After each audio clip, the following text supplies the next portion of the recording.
Hello everyone, welcome to People's Question Time Online. If you wish to tweet about the event tonight, the hashtag is PQT. We have 5 core topic areas and we'll spend up to 19 minutes on each. Other questions relating to the Mayor and Assembly's remit outside of these core topics can be asked in the final section. This is how it works. For each topic, the Chair will take approximately 5 questions. 2 of these will be live video questions taken from members of the public who submitted questions whilst registering through our london.gov website. 1 additional question, or more if we have time, will be taken from the most liked questions posted by registered audience members from our live chat forum. The Chair will direct these to the Mayor or an Assembly member. Now, to make sure we get through as many questions as possible and cover a range of issues, duplicated questions will not be asked. Please keep your questions short and on topic and refrain from abusive or defamatory remarks. These will not be posted. With so many of you online, we won't be able to ask everyone's question. After the event, though, registered audience members will receive a feedback form with details of how to submit questions to the Mayor and London Assembly. We'll finish tonight at 9 p.m. sharp. This event is being broadcast live and recorded. For those with hearing impairments, there will be live subtitles throughout the event, as well as a British Sign Language interpreter, who should be visible to you in the bottom right-hand corner of your screen. For anyone wishing to have a transcript of the event, this will be available on request after the event. And now, I'd like to introduce your chair this evening, London-wide Assembly member and Chair of the London Assembly, Andrew Boff. Good evening and welcome to People's Question Time Online. The Mayor and the London Assembly work to improve life for Londoners and make our city a great place to live and work. That's why we want to hear from you about things that need to be improved. Tonight is your chance to voice concerns and ask the Mayor and Assembly members what we are doing for the capital and its people. Welcome, please, to your London Assembly members who are joining us virtually tonight. And finally, please welcome the Mayor of London, Sadiq Khan. Before we begin with your questions, I wanted to share a few thoughts with you in my role as Chair of the London Assembly. The London Assembly is the voice of London, composed of 25 members elected at the same time as the Mayor in order to hold him to account and scrutinise his policies. With that in mind, we've been very busy in recent months on your behalf. The London Assembly Health Committee, for example, held a meeting to explore the healthcare experience for trans and gender diverse people. Our Fire and Resilience Emergency Planning Committee called for the Waking Watch Relief Fund to be extended to residents in buildings under 18 metres. The Police and Crime Committee questioned the Metropolitan Police Commissioner Cressida Dick on her response to the findings of the inquests into the 4 men killed by Stephen Port and what action the force is taking to improve trust in London's LGBTQ+ community. The Health Committee was regularly updated on the progress of the Omicron variant of COVID-19, and it also investigated the impact of the pandemic on waiting times for elective and outpatient treatment and the implications of this for Londoners' health. The Transport Committee wrote to the Chief Executive of Crossrail asking if Omicron would delay the launch of the new Elizabeth line. The Met Police Commissioner announced to the Police and Crime Committee that the Met would be investigating a number of events that took place at Downing Street and Whitehall in the last 2 years. The Economy Committee published Night Vision, its report into rebuilding London's nighttime economy. We reviewed London's 2021 elections and made suggestions for the 2024 polls. Last week, we made 2 amendments to the Mayor's draft budget, one to introduce a building safety support hub and another to introduce a resident empowerment reserve fund. And the Environment Committee is currently investigating the impact of air pollution in London, particularly on children, and assessing the Mayor's current and future plans for tackling it. Now, you can keep up with our work by following us on Twitter at London Assembly and watching our meetings on YouTube. So thank you once again for joining us tonight online, and I very much look forward to answering your questions this evening. I now invite the Mayor of London, Sadiq Khan, to give an opening address. Mr. Mayor. Well, thank you, Andrew. Thank you, everyone, the Londoners who've joined this People's Question Time. I know there's lots happening in the news with various resignations from Downing Street today. There may be more over the course of the next couple of hours, so thank you for joining us rather than being distracted by resignations this evening. There's no doubt it's been a tough couple of years. The pandemic has claimed the lives of thousands of Londoners, as well as doing huge damage to our businesses, our communities, and people's mental health. But now Plan B restrictions that have been lifted, I truly believe we can look forward with hope and optimism, because our underlying strengths in London remain intact.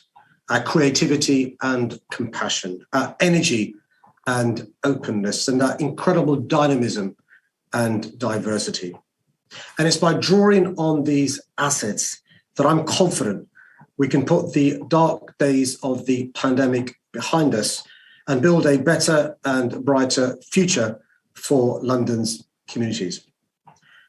Since I was first elected in 2016, City Hall has made huge strides to improve Londoners' quality of life. We've delivered ambitious programs to clean up our air and bring down emissions. We've delivered record numbers of genuinely affordable homes.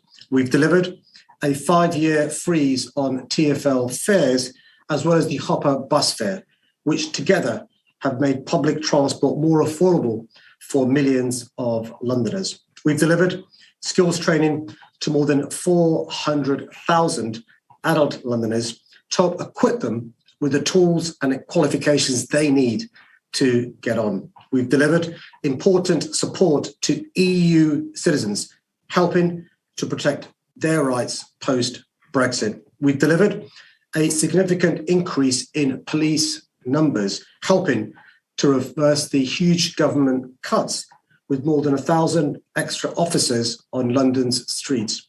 And we've delivered record investment in youth services with tens of millions of pounds put into creating positive opportunities for young Londoners. This is a record of progress and delivery, and it's one I'm incredibly proud of.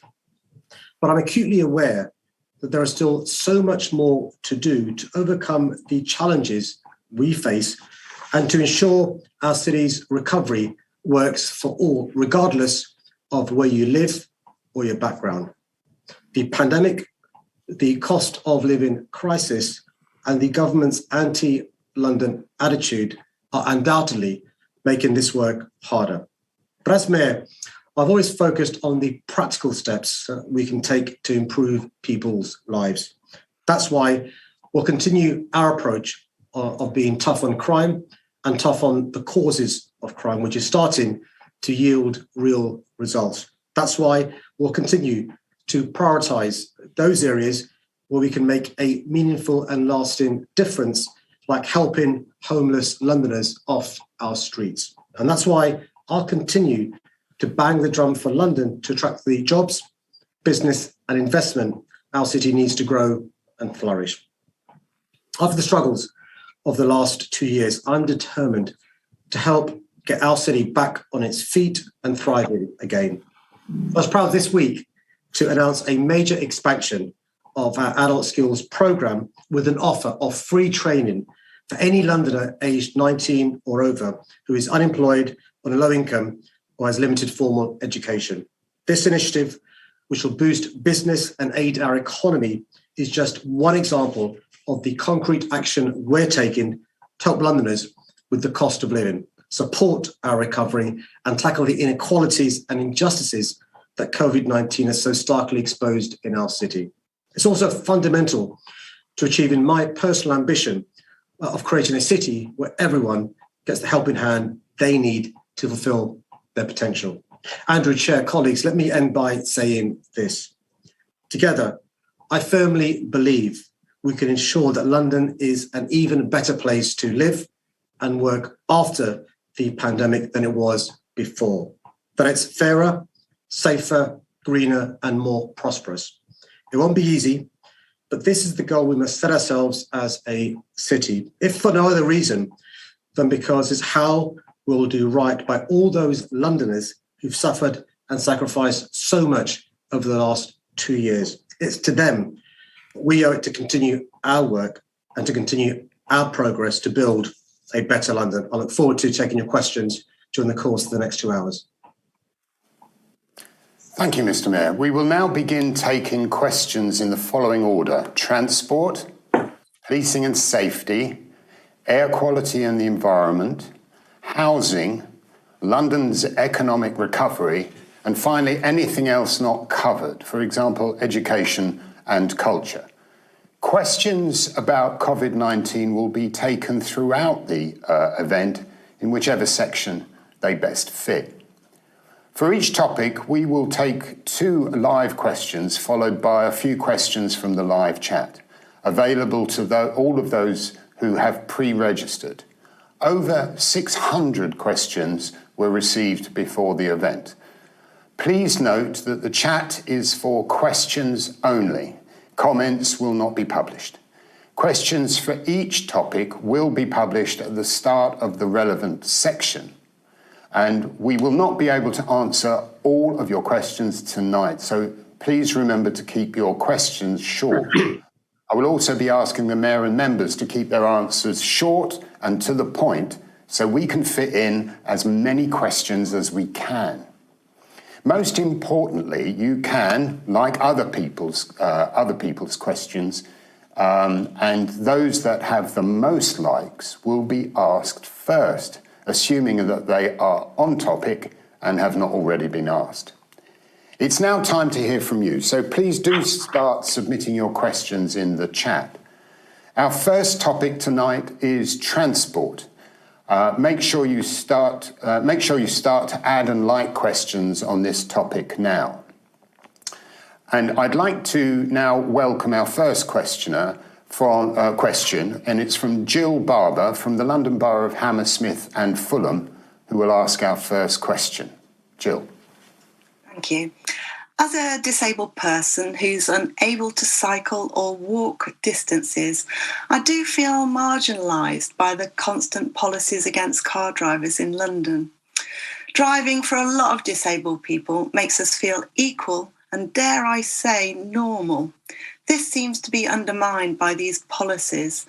What assurances can you give that we will be treated as equals? Thank you. Thank you for that, Jill, for that question and for starting us off tonight. And we're just going to take one other question now from Javier de Souza from Harrow, who will ask a second question on transport. Javier. Thank you. I think London has the world's best transport system, but I worry that in the wake of the pandemic, that services will suffer and fares will skyrocket, making transport less affordable and accessible for all Londoners. How does the Mayor plan to keep the books balanced, but not at a cost to Londoners? Thanks, Javier. Can I ask the Mayor to respond, if he may? Thank you, Jill and Javier, both for your questions. Jill, let me do with your question first. Look, we're a city of 10 million Londoners. We're basically a Roman town that's expanded over the last 2,000 years. What we can't afford to have is one health crisis, COVID, replaced by another one because everyone jumps back in their car, which will lead to a health crisis caused by toxic air. I want to free up our roads for people like you, commercial drivers like plumbers, electricians, like black taxis, so you can use the roads when you need to do so. And so those that can make the transition to walking and cycling or public transport or to cleaner forms of driving should do so. But what nobody wants, not least you, Jill, because you rely upon your car as a disabled Londoner, is to be stuck in gridlock. The cost of congestion is the average Londoner who uses their car regularly being stuck in their car every year for 150 hours. That's more than 6 days. It costs our economy more than £5.1 billion, but also has a problem for our air and also greenhouse gas emissions. If we're going to get to zero carbon by 2030, we've got to reduce car journeys by around a quarter, not for people like you who need to use their cars, but for others who can walk, cycle and use public transport. And that's why we're building more cycle lanes across our city, a five-fold increase since I've been mayor. We're widening our pavements. So I, for the first 5 years as I was mayor, froze our fares and introduced the hopper fare to make it more attractive for people who can make that transition to do so. Harry, in relation to your questions in Harrow, listen, in the first 5 years I was mayor, before the pandemic, I was the mayor who reduced TfL's deficit by more than £1 billion, more than 71%, because I understand the importance of the value for money. I increased our cash balances by more than 13%, so it was £2.1 billion before the pandemic began. The only reason TfL has financial challenges is because of the pandemic. Londoners did the right thing. They stayed at home, and so few people used public transport. Our fares income dried up, and so we needed support from the government. The problem at Javier is the government have attached loads of conditions on this funding that we need. One of them is to take away free travel for those below the age of 18. Another one was to take away free travel for those above the age of 60. Another one was to increase the congestion charge that Jill knows about 7 days a week to £15 up until 10 p.m. And there are other conditions they've attached. What we're saying to the government is, on the one hand, you're saying you want to give other parts of the country a London-style transport authority, but London itself very soon won't have a London-style transport system. And so I agree with you completely about the importance of us having a good, world-class transport authority. The bad news is our current funding deal with the government runs out this Friday. Unless the government gives us a long-term funding deal, including for capital expenditure, we will have no choice but to have a decline in public transport in London. And that could mean almost 20% cut in buses, almost 10% cut in tubes, and many of the cycle lanes, many of the junctions we're going to make safer, not being able to be done. So any help you can give to lobby the government for a decent deal for our capital city, not only would I appreciate, but so will Londoners across our great city. Thank you. Can I ask Assembly Member Berry, Sean Berry, to respond? Thank you so much, and thank you for both of those questions. I think it's the mayor is right. The government has treated Londoners appallingly in this whole situation with the deal. It's ridiculous that we today don't have a deal for funding transport in London that lasts beyond tomorrow. We need long-term funding settlements so that we can plan ahead. We need to be seeing improvements in public transport and fare cuts, not the people taking away the fare free buses and the free travel that people already have. In Scotland, the Greens in government have just delivered additional free buses to everybody under 22. That's the kind of vision we need to be able to plan for in London. But at the moment, we can't.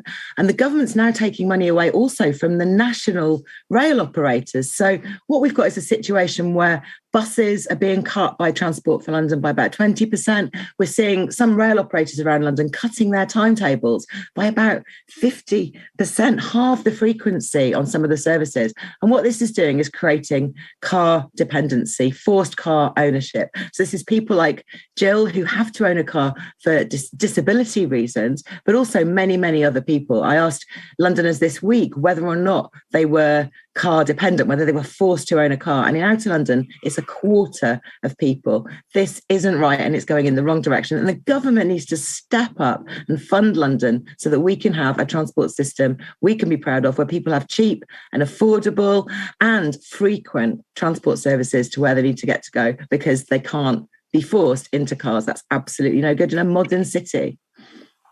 Assembly Member Nick Rogers, would you like to come in?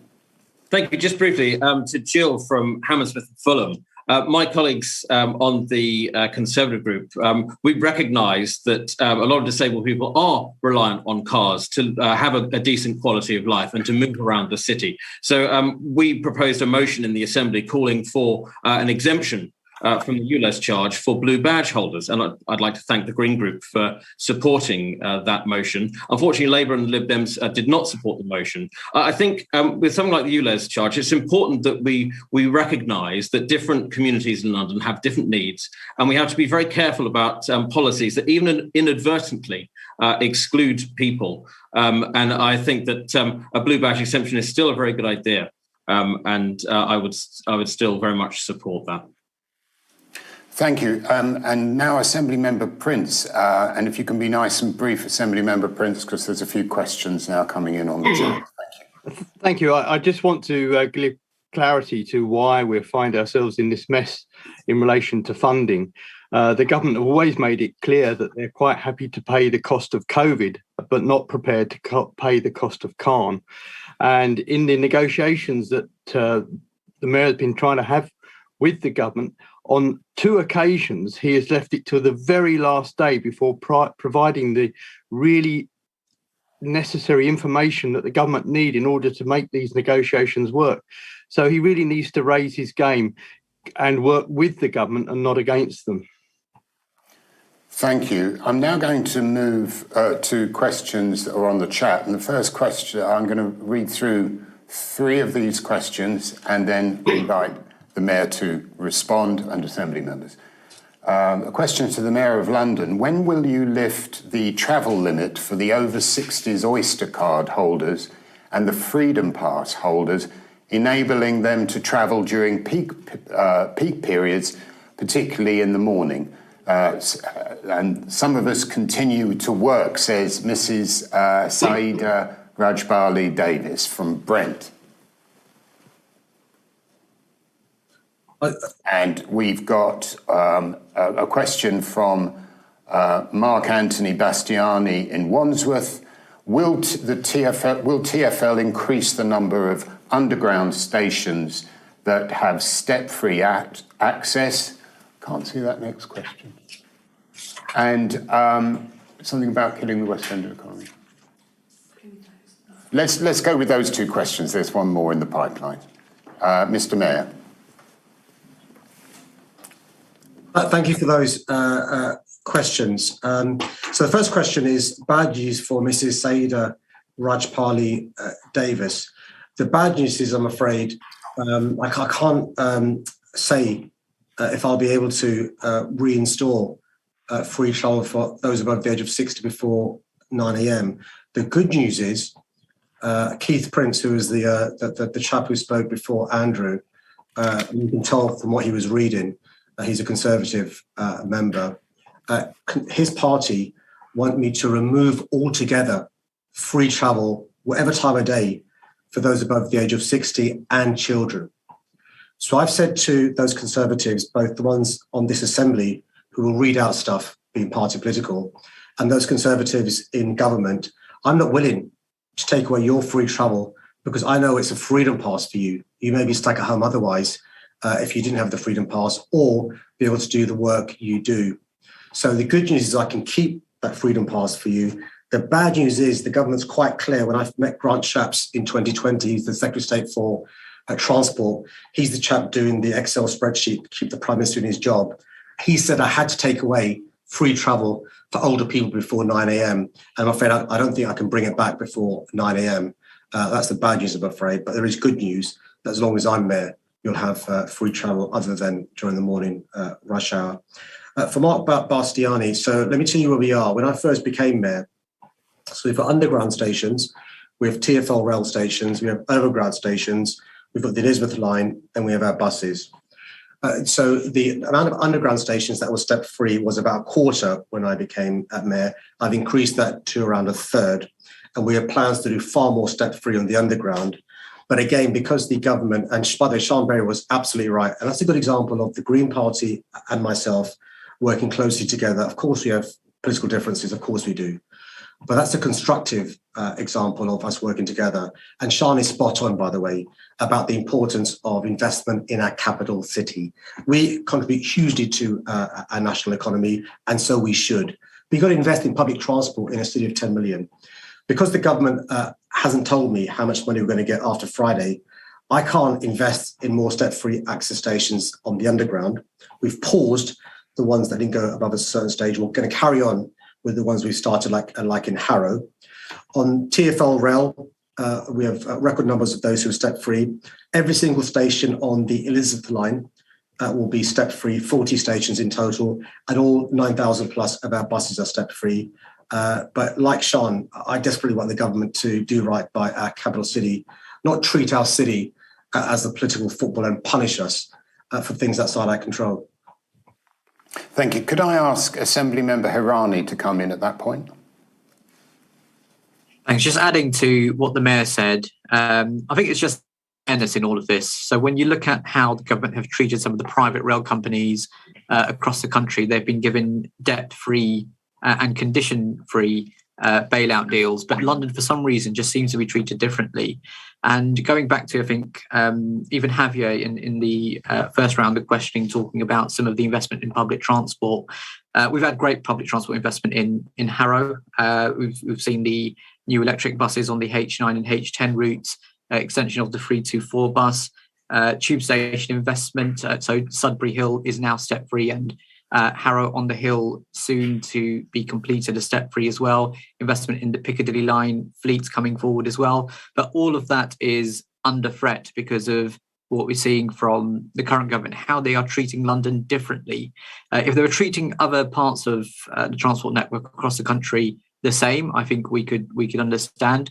But the injustice in this is why London is being treated differently. And I think as a Labour Assembly group, along with the Mayor, we're standing up for London to make sure that that case is made. Thank you. And now Assembly Member Caroline Pidgeon, who chairs the Transport Committee. Thank you, Chair. It's really interesting, this discussion. I'm a Liberal Democrat, and Liberal Democrats believe in devolution, making sure decisions are made at the right level. And that means if we've devolved transport and other services to the Mayor of London, it should be for the Mayor of London to have the resources and to be able to decide how to spend that money according to what he or she has been elected on. And what we've seen since the start of the pandemic is the government trying to interfere in what is rightly London's decision. And whilst it's fine for the government to help with some finance, I don't think it's right for the government to be dictating to us what should happen in London and what services should be provided. And the model is clearly broken. You could not rely on 75% of your income coming from fares and tell people not to travel and expect it not to work. So I think it's really important that the government should put money into our transport system. Every other world city has public money going in. I think it's really important because otherwise, going forward, we are going to see serious cuts to our bus services. No more step-free or other accessibility works, whether that's tactile paving at our rail network in London or whether it's other accessibility measures. London absolutely deserves a first-class transport system that's accessible, it's modern, it's green and affordable. And that is something that Liberal Democrats will keep fighting both with the government to get the funding we need, but also pushing this Mayor to do more. Thank you. There's one last question in this section. We've got about a minute before we have to move on. But that question is from Harvinder Verdi from Redbridge.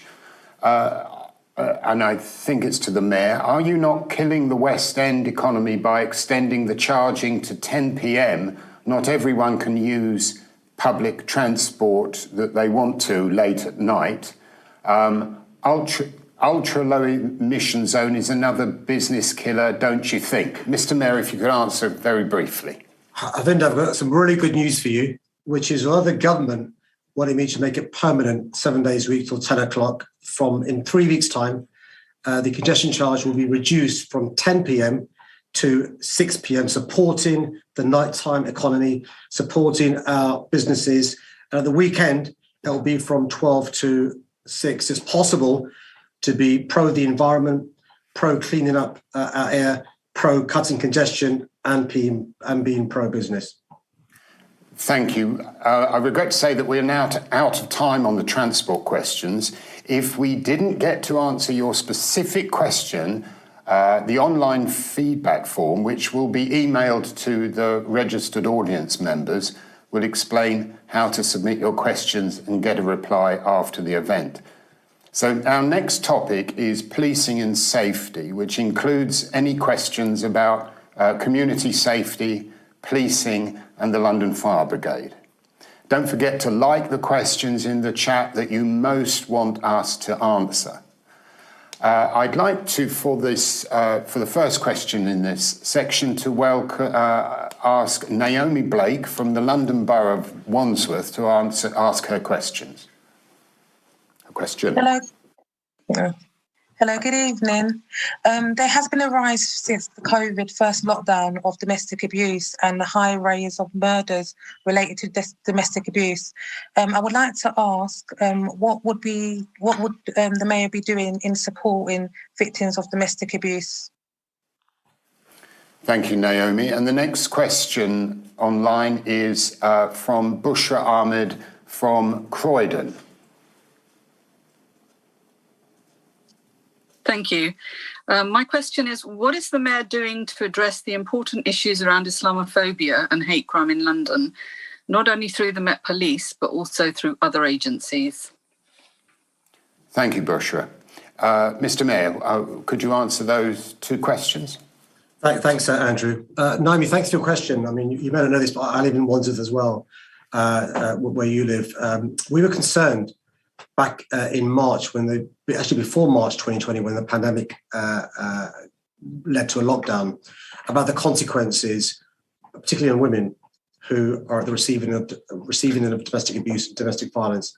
And the reason we were concerned is because we saw what's happening in China and in Italy, which were ahead of us when it came to the pandemic and lockdown. You will know, Naomi, that unfortunately many women and girls who suffer domestic abuse, domestic violence, often are at the hands of somebody in the home. And the concern was if they were in lockdown, they'd be in the home with the abuser and not be able to flee. So they fled, they would maybe break in the lockdown rules and would get into trouble. So what we did was we from City Hall in year changed our budget to give money to survivor groups and victim groups to help them get accommodation, to help women and their children fleeing persecution, abuse at the hand of the man inside the home. But the Met Police Service also increased the amount of police officers doing this work. The Met Police Service set up predatory offender units across London and took out the abusers, arrested, charged and prosecuted record numbers of abusers. The other thing, Naomi, you know, at Christmas time, domestic abuse, domestic violence goes up as well. And this Christmas as well, we did lots of work to try and support victims and survivors, particularly those women of colour who often don't go to the police or their GP, and there needs to be specialist groups to help them out as well. I'm particularly worried, Naomi, about asylum seekers, those who have no recourse to public funds, who are worried if they go to the police, they may be deported. And that's why we work with survivor groups who have got credibility and have confidence for women to come forward. Final thing in relation to that question you asked, Naomi, is we've got to make sure that no woman suffers in silence. And that's why we've got a number of campaigns on the public transport network in local communities to encourage women to come forward. And that includes training our police to be more sympathetic and sensitive to what survivors and victims say. It's made really difficult, though, when a survivor's waiting 2 years for the incident or incidents to lead to a trial. And so we're also encouraging the government to deal with the backlog of cases in relation to domestic abuse, domestic violence. Bushra, thank you for your question as well. Since I've been Mayor, there's been a coalition of the Assembly. I think all of the Assembly, this is one of the few issues we all agree on, have tried to make London a zero tolerance place for hate crime. And that includes Islamophobia. Whether you're a Conservative, Labour, Green or Lib Dem, they also have supported my policies. A really good example of making sure everyone understands that nobody should suffer in silence. You must report hate crime. Even if you think it's trivial, report it. We've worked with community groups who've got credibility in different communities, in Muslim communities, Jewish communities, the LGBTQ plus community and others, for them to act as third-party groups who can come forward and report allegations of Islamophobia or other forms of racism. And then the police have taken action where there is evidence. And that also means, Bushra, we've had teams look at what happens in social media. You will know the distress and harm and upset it causes people who are different, the other, even when the hatred is on social media. A crime is a crime. And so that's led to more people reporting it, more action being taken. I'm afraid the amount of prosecutions, charges is still not where it should be. And that's why we're encouraging people to come forward, encouraging people to report these things, but also encouraging more of our police service to look like our communities so they come forward and report crimes. We do know, for example, Bushra, when President Trump was saying certain things, Islamophobia went up. We do know, for example, that when certain things happen in the Middle East, anti-Semitism goes up. So there's a link between things happening elsewhere around the world and hate crime. And one of the great things that the Assembly have done with me, and I'm really grateful, is building up coalitions. So one community who's a minority working with another community that's a minority, and that sort of social capital. And that's one of the things I'm really proud of this Assembly. I think we may have differences in some of our policies. On this issue, though, we are united. Thank you. Could I ask Assembly Member Umesh Desai to answer? Thank you, Chair. I'll be brief because this is people's question time, and we, of course, want more questions from the public. But look, can I just make 3 points about violence against women and girls and what work the Assembly has done, in addition to the work that the Mayor is already has done and is doing. We got a position in support of recognizing misogyny as a hate crime. The House of Lords, in the form of the Newland Amendment, actually has got that position, and it's a shame that the government did a U-turn following the Prime Minister's announcement last year that they were in support of recognizing misogyny as a hate crime, and then an abrupt U-turn. So, I urge Londoners to continue to lobby your MP to support moves in the Commons to get misogyny recognized as a hate crime. The other thing that the Assembly has been doing has been consistently lobbying for a domestic abusers register, and this I think is so important. It's been a long-standing campaign of the Assembly, supported by all parties, I may add. And thirdly, the Mayor is in the process of finalizing his police and crime plan. Again, the Assembly Police Committee has discussed this at some length. We'll be submitting a response to the Mayor, but this is Londoners' chance because this sets up, the crime plan sets out the Mayor's priorities over the next 4 years. So get in touch with the GLA to give your views on what the Mayor can be doing. And very finally, Andrew, hate crime, just like domestic violence, is about education. And some of, the Assembly, I was chair up to last year, but 3 years ago, we did a major review into hate crime, many suggestions. It's all available on the website. Hate crime remains high on the police committee's agenda, and I think it's through campaigning. So just last week with colleagues at Lords, I don't know if this is a campaign the Mayor supports, we launched a campaign called Bowl Out Racism. Assemblymember Krupesh Shirani was there as well, and hopefully this will be a major national campaign starting from London to actually tackle the issues of racism identified by the inquiry into racism in Yorkshire cricket. Thank you. Let's move on now to the top liked questions from the chat. There's 3 of these. I'll ask them all in one go, and then if Assembly members and the Mayor could answer. First question comes from Dinesh Sati from Lewisham. In the wake of the horrific, disturbing and appalling police culture at Charing Cross Police Station, how can Londoners feel safe approaching the police? I would be concerned to approach them. Is it time for Cressida Dick to go? Second question comes from Innie in Enfield. With the rise in knife crime in our cities, what help can be given to grassroots communities like local churches to tackle this problem? And the final question is from Pretty in Sutton. Can Mr. Sadiq Khan please provide assurance that you are taking actions to reduce knife crime? If I can go to the Mayor to answer those questions, please.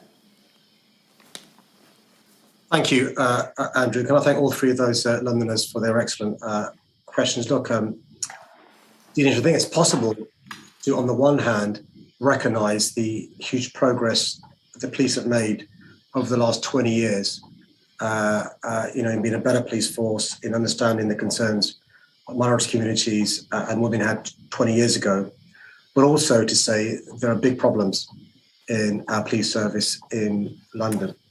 Why do I say that? Because anybody who read the Independent Office for Police Conduct's report read some of the things that up to 14 police officers were saying, and what's clear from what they were saying is that they hold views that are racist, misogynistic, sexist, homophobic, and the like. Having those number of officers holding those views should make all of us who are decent people both angry and disgusted, as it made me. I've been quite clear to the Commissioner. She's going to do two really important things in short time.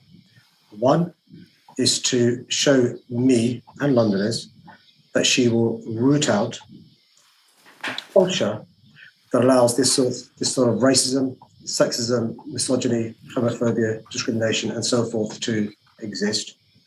And two, effective plans to win back the trust and confidence that has been shattered, and your question illustrates my point.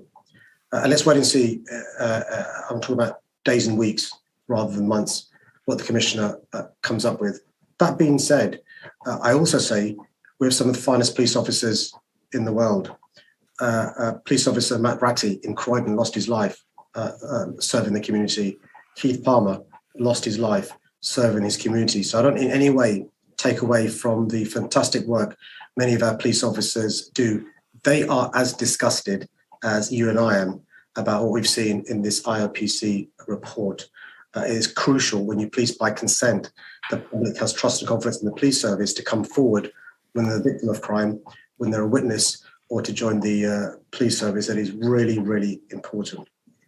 Idi, and the third question, thank you for your questions in relation to knife crimes. So let me begin by saying I recognise there could be people watching People's Question Time who may themselves have suffered a knife crime injury, or someone in their family has. It is traumatic.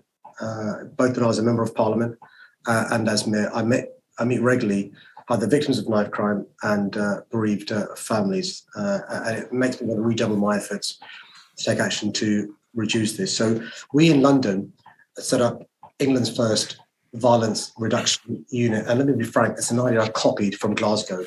Glasgow, over a course of a number of years, reduced violent crime by having a public health approach when it came to knife crime. Dealing with violent crime like you would a public health issue. Treat the infection, stop it spreading, stop an infection occurring in the first place. And here's the good news. Because of our investment from City Hall, and it feels like I've had one hand tied behind my back because of government cuts with our police and youth services, but because of the country's first VRU, because of the Young Londoners Fund, we're funding church groups like the one you talk about to do work in the community. Again, apologies for mentioning Sean Berry again, but Sean, when I first became mayor, a good example of holding me to account, right? Pushing me. And Sean, forgive me for mentioning you again, but in my first year as mayor, Sean and I and the Labour group were frustrated by examples of youth clubs closing down. Sean did a report in 2016, forgive me if I get the year wrong, and she quantified the number of youth clubs closed down since 2010. I can't remember the number. And we need to do something to try and fill this massive hole. And so as a consequence of our funding, we now have 86,000 young people benefiting from Young Londoners Fund, 110,000 young people benefiting from VRU through church groups and youth centres. And here's the really good news.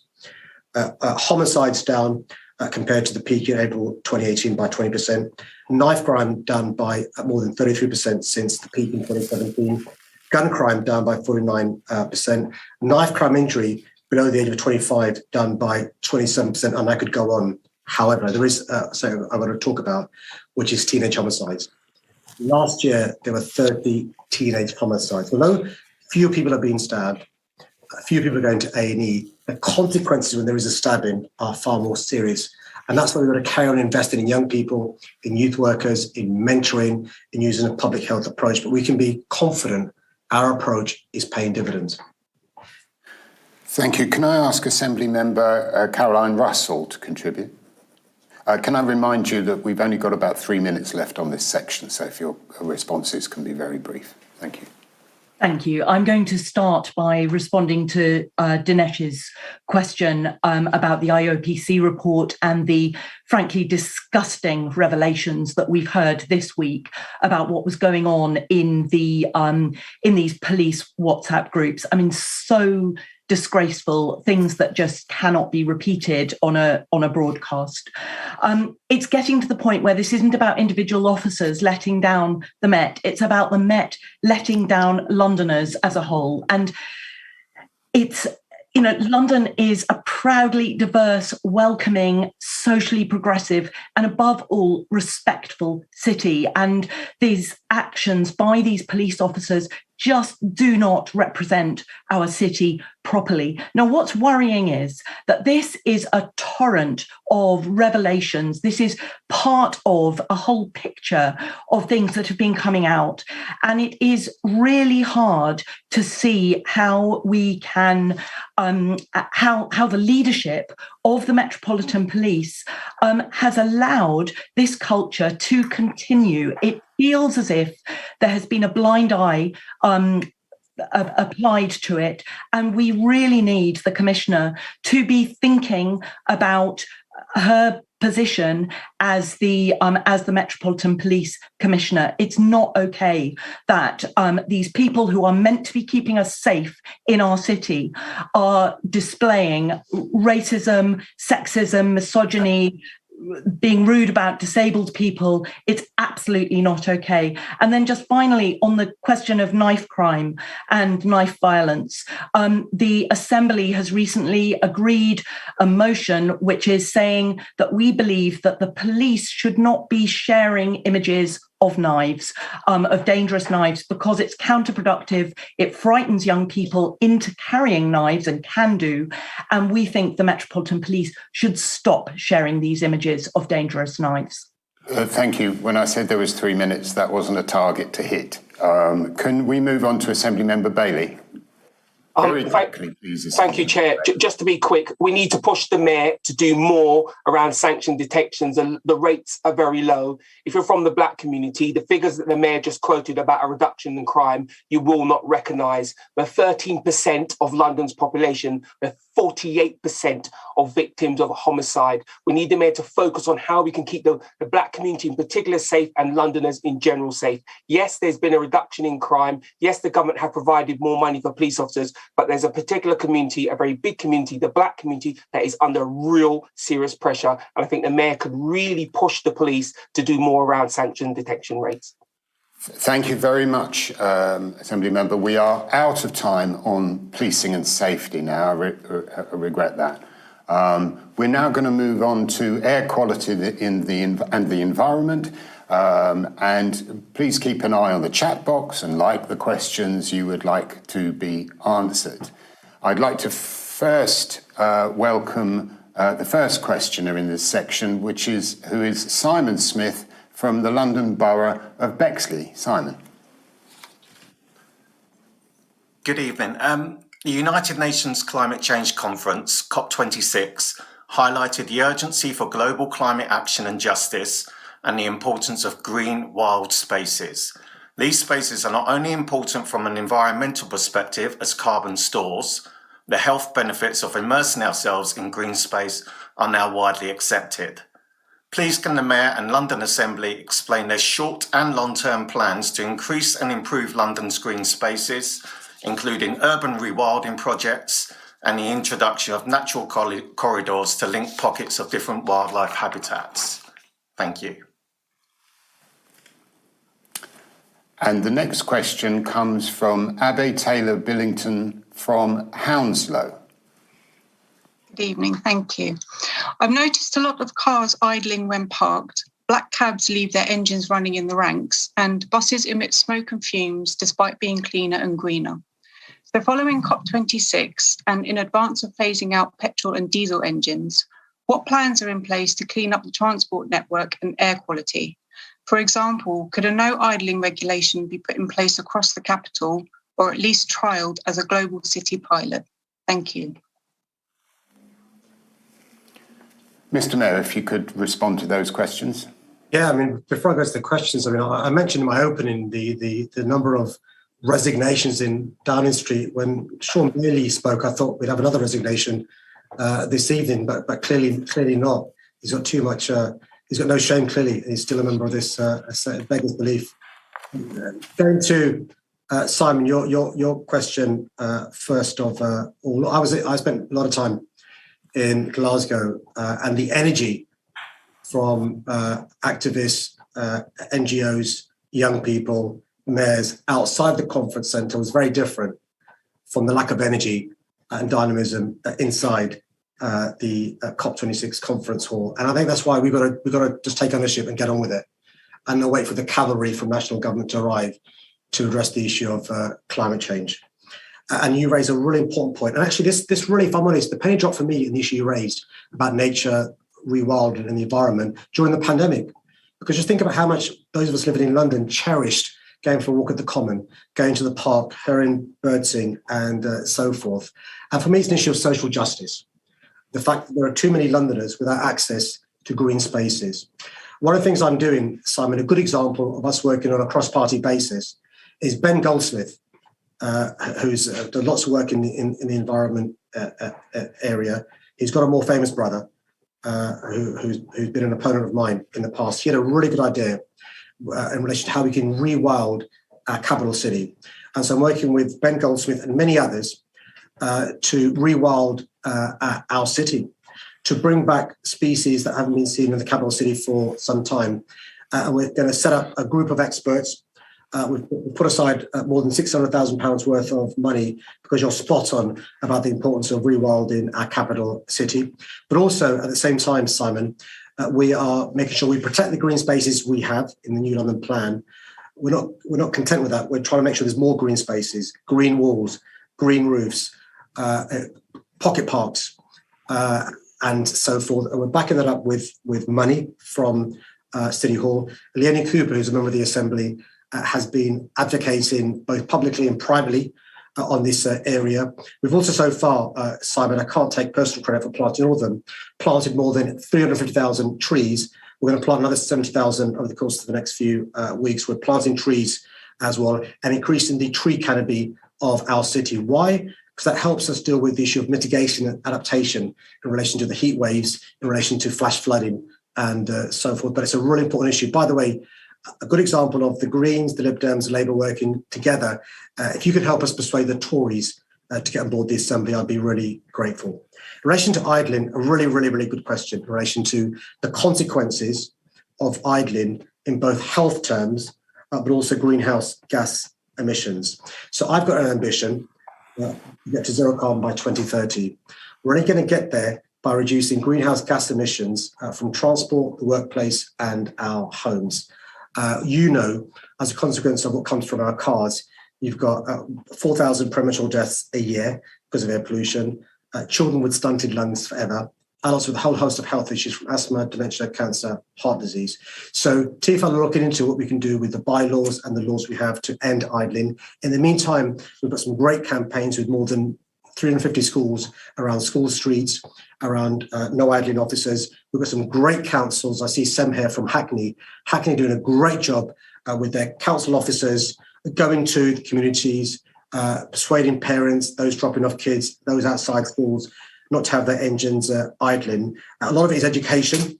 Nitrogen dioxide, particulate matter, and carbon dioxide are bad for everyone. And the City of London and us have a campaign, Engines Off Every Stop campaign. So look that up. Any help you can give in relation to lobbying MPs for national legislation would be much appreciated. Thank you. Can I call on Assembly Member Zach Polanski to answer those questions? Thank you very much, Chair, and thank you very much for your questions. I agree with much of what the Mayor was saying there, and what I really like about these questions is they're drawing attention to our twin crises, the climate emergency and our air pollution crisis. But what the two questions suggest is these two things are massively linked. And we need to make sure that we're reducing our carbon emissions in the city, making our active travel greener. So that's things like walking and cycling and better public transport, cleaning the air, and making sure we're dealing with the air pollution crisis. Now, as the chair of the Environment Committee, I was delighted to go to COP26, and I was there with the mayor and could see lots of good action happening. However, as a Green Party London Assembly member, there was some frustrations because some of these things we have been campaigning on for years. And it's good to see that people like the mayor and other parties are finally coming to the table. But we do need action faster. So one good example I can give you to do with our roads is smart, privacy-friendly road charging. Now, this is something my colleagues Sean Berry and Caroline Russell have been campaigning on for a while on the Assembly, and credit to the mayor because he is now considering it. However, he's saying that he's going to look at it before 2030. We know we're in a crisis. If the alarm is ringing, you don't wait ages for the ambulance. You have to get there quickly. So we've got to deal with these things. And we know from a report from Centre for London that we could start smart, friendly privacy road pricing now, and we need to get there much sooner. And finally, I would just say we need to move forward on these things, not backwards. The mayor has a plan to build the Silvertown Road Tunnel. This is a £2.5 billion new road building project from Greenwich to Newham. This is an awful idea. We know in Newham, for instance, that there's disproportionately people from ethnic minority backgrounds and low-income backgrounds. So this is not just an air pollution issue, it's a social justice issue too. The mayor needs to reconsider and cancel the Silvertown Tunnel. Can I now call on Assembly Member Cooper to respond? Thanks very much, Chair. And you will have just heard the Mayor mention that some of us, including myself, have pressed him on the issues relating to, particularly on biodiversity. As Assembly members, we can produce our own reports, and I did one on biodiversity and new housing developments. And I was really pleased that the Mayor adopted some of the ideas that came forward as recommendations around a London greening factor and net biodiversity gain into the London plan.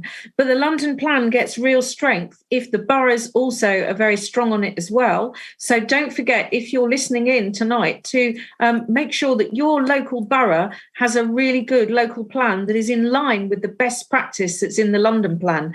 Now, it's really important also if you've got a Conservative MP who has the ability to take up these issues in Parliament, just as the Mayor was saying, some of the legislation that's been going through on the Environment Bill is just not strong enough. And the Assembly actually passed a motion supporting the Climate and Ecological Emergency Bill, because we are so concerned that we need to have stronger legislation. So you can join with us in, I spent a lot of time at the examination in public of the London plan, along with Assembly Member Russell. We probably wanted to see it a bit stronger. We are continuing to chivvy the Mayor, but if you join in as well and give those strong messages about what we need to see in terms of biodiversity, because we know that trees help reduce the urban heat factor, they help reduce flooding, they take up carbon. They are, the perfect way of addressing the climate emergency in terms of adaptation and mitigation. Make sure that you are pressing locally, wherever you live in London, for more trees, more shrubbery, less hard surfaces. It's so important for the future of our city to make it a place that we can all continue to live in into the future. So great first question. Thanks very much for that, Simon. Cheers. Thank you. Thank you very much. Can we keep our responses nice and concise, please? We've got limited time. Assembly Member Bakari. Thank you. Just to Simon's question about increasing wildlife and biodiversity, we are supporting 10 urban parks. That's what the Liberal Democrats have been saying in our manifesto, and we will continue pushing for that. We are showing in our Liberal Democrat-run councils or demonstrating greening our roofs and our walls, like in Sutton. So there's lots of ways that we can work with the infrastructure of London to increase making London greener. And in terms of the question that Abby said about idling, I've been working closely with Mums for Lungs. I'm a mum myself, and I walk my kids to school every day. I know the impact that these cars are having on my children's health. And I'm also working with Asthma UK and the Lung Foundation as well. And I've been talking to these groups specifically about the health of our Londoners impacted by things like idling. I have written to the Mayor recently about a motion that we successfully passed on wood burning stoves as well. I'm yet to hear his response to that, but it was successfully passed. And it is really important that we raise awareness about things that are impacting our air and polluting our air. And if we raise awareness about things like idling and wood burning stoves, and also making sure that people know that there are sometimes our city is impacted by high pollution alerts. There's been a recent event recently where people shouldn't have been driving because of the level of pollution in London. And those are the times that we really need to be focusing on raising awareness that driving our cars, idling, wood burning stoves, and all of these things that are impacting our air is so damaging. So let's start raising awareness and let's push the mayor to do more in this area. Thank you. Assembly Member Best, if you could come in.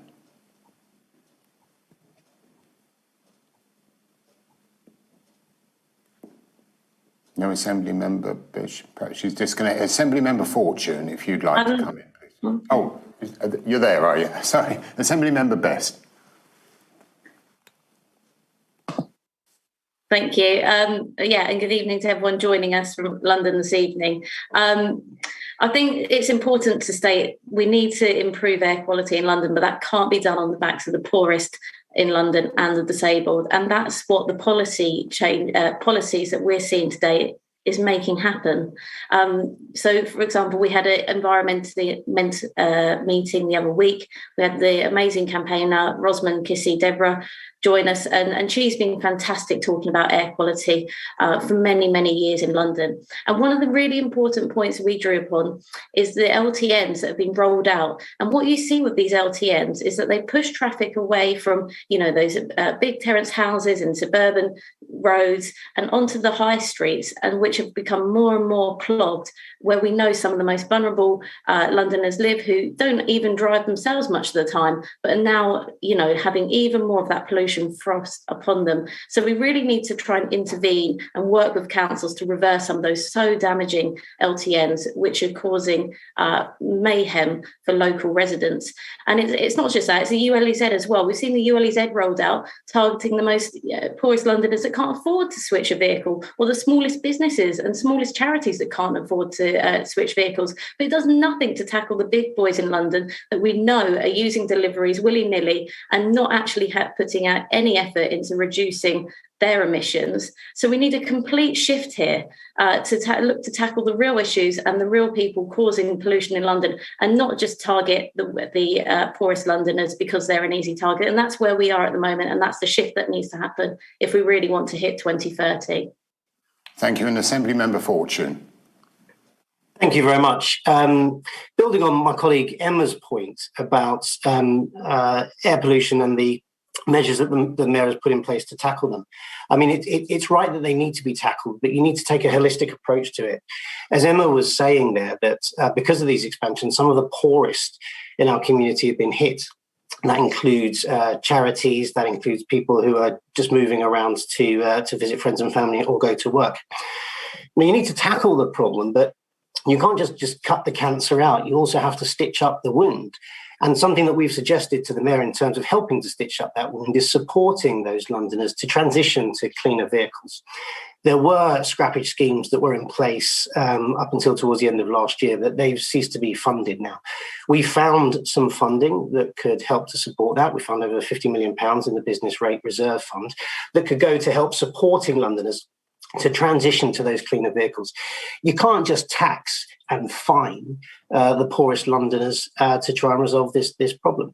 Coming back to what Simon said as well, Simon from Bexley, as I said, I represent Bexley and Bromley. I couldn't agree with you more about the wonderful green spaces that we have there. And we need to really commit to protecting those green spaces and protecting our green belts. Now, what I'm really proud about with Bexley and Bromley, two Conservative-run boroughs, is that we have the highest recycling rates in London. London, compared to the rest of the country, has appalling recycling rates. It's one of the worst regions in the country. And I would really implore the mayor to tackle that and tackle some of the specific challenges around recycling to make sure that we have that whole approach to having a cleaner, greener London, rather than just taxing those people that can't afford it. Yeah, Andrew, can I respond to some of these points? Obviously, I've been offered to by the previous two speakers. Firstly, if the last two speakers, as proud Conservatives, have any influence over the worst two boroughs, Barnet and Wandsworth, we'd be really grateful in relation to reducing and recycling. Secondly, both the previous two speakers claim to be friends of poor people. If they can speak to their government in relation to the energy bills going up hugely as a consequence of them being in the pockets of the likes of Shell by cutting VAT and by charging a windfall levy, we'd appreciate it. But actually, the reason why we're so passionate, the Greens, the Lib Dems, Labour, and me as the Mayor, in relation to our policies around air quality and air pollution, is the poorest Londoners, least likely to own a car, who suffer the worst consequences of air pollution. Almost half Londoners don't own a car. 6 out of 10 of those in the ultra-low emission zone don't own a car. And when the previous speaker, Emma Best, has the audacity to talk about Rosamond, she took Boris Johnson to court because he failed to protect the air quality around Ella's school. Some of the policies that we've been in favour of, the Lib Dems, Labour, Greens and myself, that the Conservatives, the previous two who have spoken, have been against, are the T-charge, are the ultra-low emission zone, are the expansion of the ultra-low emission zone, of the fares freeze, of increasing cycling fivefold, of widening pavements, of our London plan, of some of our school streets. And so what I'd say to those watching is judge people by their actions. I'm afraid the last two people talk a good talk and they literally don't walk the walk. Can I ask you to bring your comments to a conclusion? I'm afraid we've run out of time on this section. The next section is... So the next section is about housing. Keep liking your favourite chat questions and adding your own. For the first questions coming from the public, I'd like to welcome Jasmine Ejeda George, who's the chair of the London Youth Assembly, a wonderful body, may I say. Thank you. As you know, the London Youth Assembly works to represent the issues of most concerns of young people across London. One of the key issues that is raised with our members repeatedly is a concern about living conditions and the impact this has on the life chances. What are you doing to ensure young Londoners are living in a safe housing environment? As sadly, there's a lot of homes in London which have mould, leaks and insects, which is not a safe living environment. A recent case study from Fronzi from Croydon said there's a lot of mould growing because of the leaks and has been like this for a very long time, which is not right. It's an unsuitable condition. With the person going back and forward with the council, leading to not much being done. Living long term in these conditions also leads to ill health and conditions such as asthma. This can have an effect on lockdown, having to do schoolwork in unsafe, damp conditions, affecting their mental well-being. This could also lead to a further effect in their education. So what are you doing to ensure people are not living like this? And how are you helping those who are currently living in these conditions? Thanks, Jasmine Jada. And next question is from Alex Richardson from Haringey. Alex. Thank you. I'm a young professional in a job that pays above the average salary for the UK and London. With the maximum mortgage, I'm only able to buy a one-bedroom flat, saddling myself with around £250,000 to £300,000 of debt. Factoring interest rates, that almost doubles the amount I will repay in my lifetime. Current average house prices in my borough are £750,000, which is 2.25 times the outer London average. There are schemes to try and help, which end up making you worse off with little that truly helps you out. As a mayor, how are you going to assist young people to be able to afford to buy property in London and get on the housing ladder, helping to reduce the impact of high interest rates adversely affecting Londoners and stop young people being taken advantage through the schemes like the equity loan that gives developers an extra 40% to charge higher prices on new homes within the cap of £600,000? Thank you. Thank you, Alex. I'd now like to ask the Mayor to respond, if you could. So thanks for both those excellent questions. Jasmine, look, I'm born and raised in a council estate. I've seen the difference having a good quality home with a decent rent can make to a family's life. Both affordable rent and a decent standard home, they go hand in hand as far as I'm concerned. And we're particularly seeing the poor standards you mentioned, the cockroaches in people's homes, the mold, the damp. In those homes, we have a landlord renting privately. It's a big issue that we've seen over the last 30 years, the proliferation of the private landlord and the conditions being squalid. In the 1980s, the law was made easier for landlords, and there are fewer rights given to tenants. That's allowed landlords to take advantage. So a number of things we've done since I've been mayor, with limited powers, we've now got a register of dodgy landlords, so tenants can see who a dodgy landlord is. And we've supported councils bring in more prosecutions so more landlords can be named and shamed so people know not to use those landlords. We've trained up our police to take enforcement action against landlords who, for example, have sheds in the garden. We've got people sleeping.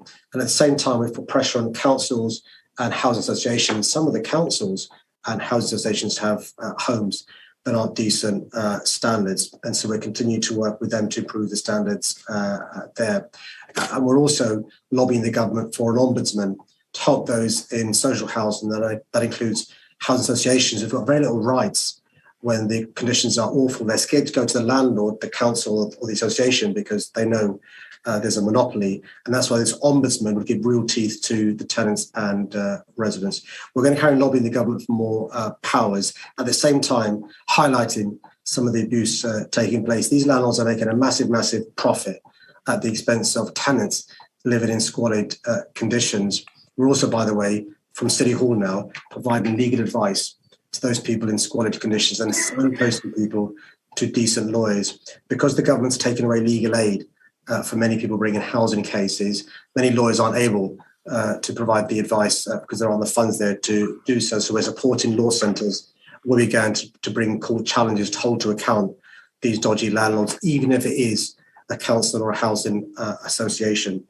Alex, your question is linked actually with the first one, which is a basic shortage of supply to meet the demand. And I'm afraid some of the government policies, you mentioned one, Help to Buy scheme, have led to inflation of homes to sell because the support given by the government is simply added on by the seller to increase the price of properties.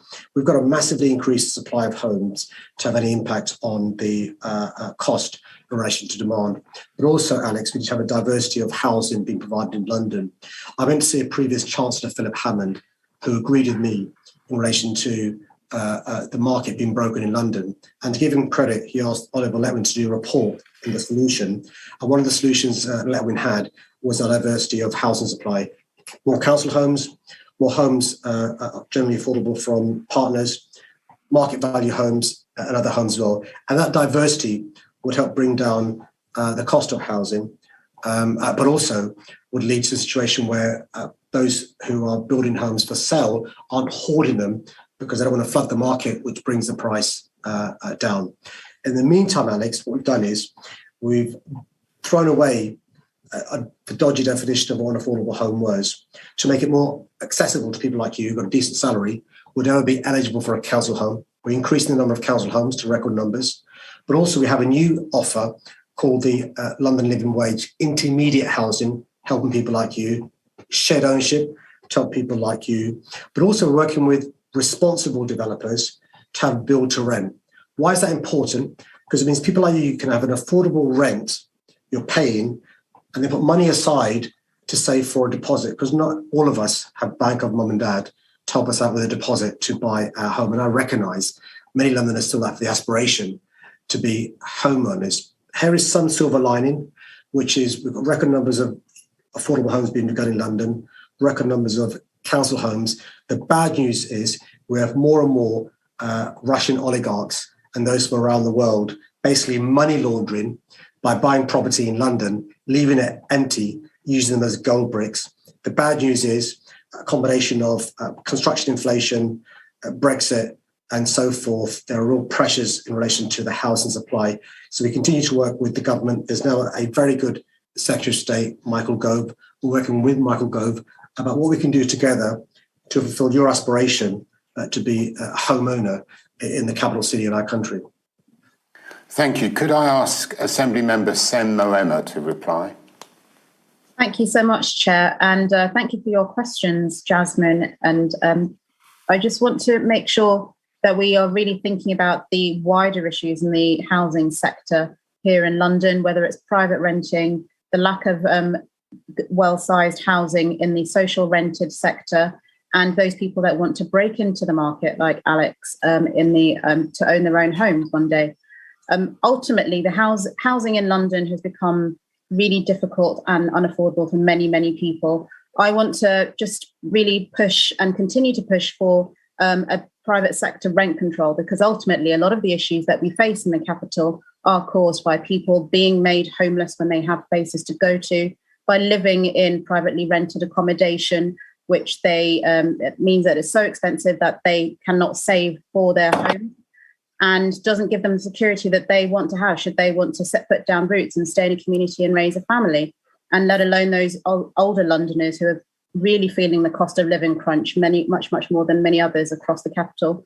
So it would be really good to hear why, from the Mayor's perspective, why a London private rent commission will really benefit the capital, and the benefits of those rent controls to really just stabilise the market so we can come out of the post-COVID crisis and address one of the most major cost of living issues, which is the cost of housing here in London. Thank you. Assembly Member Hall, if you'd like to reply. Thank you, Chairman. This, of course, Chairman, is your area and you know it only too well. You have been begging the Mayor for years to make sure that we have homes built with far more bedroom accommodation instead of these 1 and 2 bedroom flats. Because, of course, the clue is in building more properties. The Mayor has received just under £9 billion from the government and has promised to build affordable houses. Where are they? They're certainly not there. He's made a promise to start building 10,000 homes on TfL land by 2020, and he's only started building 14% of what he promised. And this is where the problem is. The Conservatives are desperately worried by those living in some really substandard accommodation. As I say, the problem is the real expert on this is the chairman who can't speak. But the real failure here is Sadiq Khan. He has been given billions of pounds to build proper family housing, and he has failed miserably. Thank you. And Assembly Member Sakina Sheikh. I was a very impassioned speaker to come in behind. Perhaps I can offer a kind of balance to that view in terms of the affordable housing in London that's been built over many years under Sadiq's leadership. And actually, the problem is we've had one hand tied behind our back, as usual, like we did with TfL and now we do with the planning system. If national planning policy emboldens developers, then we have one hand tied behind our back when we're trying to build affordable housing. And despite that, the London plan under Sadiq Khan pushes for affordable housing, pushes developers in the right direction, and fights to ensure that London is an affordable place, especially for young people. I can really relate to some of the questions that we've heard, and thank you so much for raising the difficult housing conditions that we have. And this renter reform bill that we've been promised by the government again and again with shifting goalposts yet to be showing us actually in any kind of material form what it looks like. I think I'd like to echo what Assemblymember Moema said about rent caps, how that can be really progressive for this city and something that our Mayor Sadiq has been talking about for nearly 2 years now. So it'd be nice to see the government listen. And also we need to make sure that these senseless evictions stop happening. So banning Section 21, which is again supposed to be coming in the Renters Reform Bill. It would be nice to see the government actually put their money where their mouth is and bring that legislation to Parliament so we can start making sure that we build better housing for everyone. Thank you very much. I'm now going to move to the top liked questions from the chat. So I'm going to read all 3 out. And I should emphasise these are not my questions, though some of them might sound familiar. And this is from Stuart Mayer in Bromley. Tall buildings are starting to blight our suburbs. Do you agree that high-rise, high-density developments on the outermost edge of the capital are inappropriate and should be discouraged? Would the Mayor consider calling in such schemes? And also from Bromley is Steve Worrell. I live in Orpington. There is a planned application for 2 20-storey buildings, which are bad for mental health issues and are dangerous, and the fire brigade agree. We have 1,700 people who object to the plans. How can you assist us? And finally, from Waltham Forest, we have Kate, who's asked the question, will our mayor consider that young families in London need housing provision as well, and that developer schemes must diversify, creating houses too? Mr. Mayor. Thanks for all those questions. So look, with tall buildings, my view is set out in the London plan. And in summary, tall buildings is all about place, it's all about design, it's all about quality. I'm not in favour of a blanket ban of tall buildings across our city, nor am I somebody who's in favour of a sort of situation where you've got tall buildings blocking out the River Thames, some sort of Grand Canyon, which we saw with the previous mayor, who allowed, those of us who know South London, Nine Elms and Vauxhall, the monstrosities that were allowed before I was a mayor, is the consequence of a laissez-faire approach towards planning.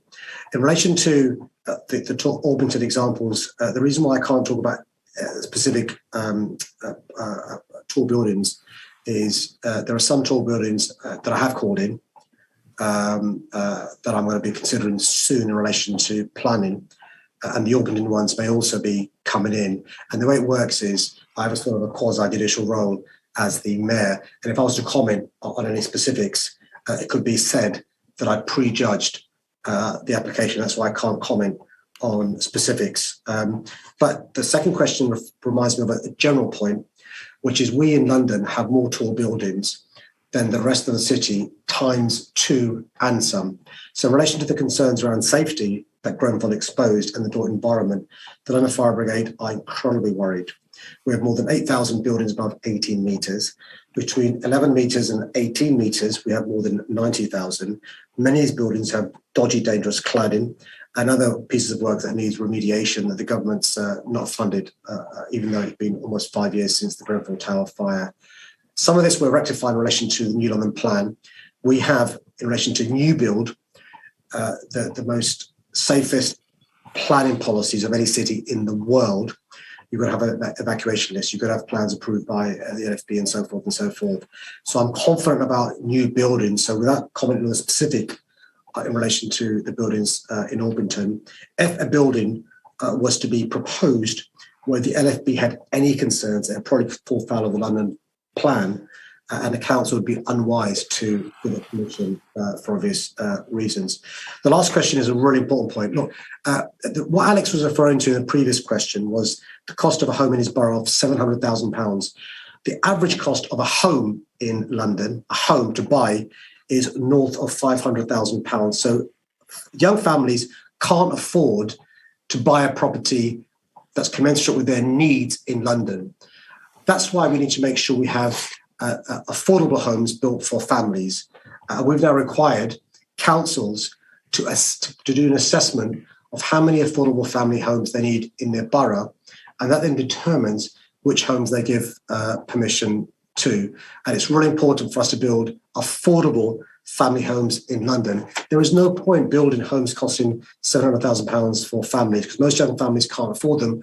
Who you can afford them is Russian oligarchs using them as gold bricks in our city and using our city as the money laundering capital of the world. And I'm lobbying the government to close the loopholes and to have a register of those foreign owners who own properties in our capital city. I have nothing against foreigners. Some of my best friends and family are foreigners. What I don't want them to do is to use our capital city as a money laundering exercise, or to buy homes that are left empty. Thank you very much, Mr. Mayor. I regret we're out of time on this, and I know that other Assembly members had wanted to come in, so I do apologise for that. We'll now move on to London's economic recovery. Our first question comes from Chino Wills Cole from the London Borough of Southwark. Chino. Thank you, Chair. Mr. Mayor, Assembly members, and good evening, everyone. My question to the mayor is, small non-profit organizations, particularly those that serve Black, Asian, minority ethnic communities, are struggling to cope in London as a result of the pandemic's effects. Is there any assistance from your office, Mr. Mayor, to help these small organizations doing incredible work in the Black, Asian, minority ethnic communities? If so, how can they obtain this assistance? Thank you. Thank you. And the next question online is from Jamal Afzal from Ealing. Jamal. Hi, good evening, Chair, Mayor of London and the London Assembly. There's quite a lot of bright ideas in the UK, especially youngsters. They don't know how to go about creating new businesses. So my question to the Mayor of London is, when will you create a 24/7 support, study and financing hub station which is accessible for all ages, especially the young, into progressing their ideas in innovation, new enterprises, manufacturing, technology, food and science, just like Silicon Valley, MIT and San Francisco institutions where international success has always been conspicuously inevitable. So the success rate has always been very high in new businesses. Thank you, Jamal. Mr. Mayor, would you like to respond? Yeah, firstly, Chino, thanks for your question. It's a really important question. One of the things this pandemic has done is both expose and exacerbate the structural inequalities and racial inequalities that exist in our city. What do I mean by that? It's Black, Asian, minority ethnic Londoners who have disproportionately suffered in terms of loss of life and also businesses closed down as a consequence of this pandemic. So what we've done in City Hall is working with the chair of the 32 boroughs in City of London, set up a London Recovery Board. And we're working with faith communities, Black, Asian, minority ethnic groups, the NHS, the police, the fire service, private sector, to give support to the voluntary and community sector who've been brilliant in this pandemic and who've been starved of funds. Some of these organisations can't fundraise because of the pandemic. Many of them have lost out on grants and so forth. So there's a number of things we've been doing to target the resources we have, particularly to Black, Asian, minority ethnic groups. And so what I suggest, Chair, with your permission, is if one of your team could take Chino's details, I'll get my office to email Chino some of the details, and we can amplify again on my Twitter tomorrow some of the groups, Andrew, to allow people like Chino and others to have access to the information that allows them to bid for some of this money, because these groups may go under without this support. Jamal, in relation to your very good question, here's some really good news. We have a 24 hours a day, 7 days a week support system for businesses across London. When you get a chance, when we're finished, and you're not watching the news, because there's been even more resignations from Downing Street, I'm told, but Sean Bailey still hasn't resigned. There is a London Business Hub. You can type into Google, open 24 hours a day, 7 days a week, and that gives new businesses, new entrepreneurs, advice and assistance. I've set up, Jamal, I beg your pardon, I didn't set it up, the previous mayor set it up, but it was a good idea, so I've run with it. The Mayor's International Business Programme. I don't take along anybody inappropriate though on these trips. Everyone who goes on these trips goes on merit, not because I'm sleeping with them. And so the Mayor's International Business Programme, unlike the previous mayor, allows businesses in London who want to go overseas, want to meet angel investors, want to meet venture capitalists, want to do business in other parts of the world, to come on this International Mayor's Business Programme. It's not on merit since I've been mayor. And so that'll help your business flourish and thrive going forward. We've also got loans we've managed to secure. So many Black businesses, female founders, can't access capital from the traditional routes. So we've teamed up with angel investors, venture capitalists, and we have some money from the European Union, which we give to businesses, either a loan or a grant to help them grow. And finally, we're working really closely with our universities in our city. We're blessed. We have more top universities in our city than any other city in the world. And so our universities are working really hard with us to make sure there's a pipeline of talent given the support from our businesses. And finally, Jamal, I've announced this week, I mentioned it in my opening comments, a Skills for Londoners roadmap. If the London Business Hub doesn't help you, go to the Skills for Londoners roadmap, which gives you an idea of some of the opportunities available to you and your team in relation to the skills that will help you flourish and thrive going forward. Thank you, Mr. Mayor. I'm just going to give you an opportunity to perhaps correct what you said in your previous statement that may be potentially libelous. Is there anything that you want to say? No, I think Sean Bailey should resign. I think his behaviour has been outrageous. He's let down the Assembly. He's let down a public office.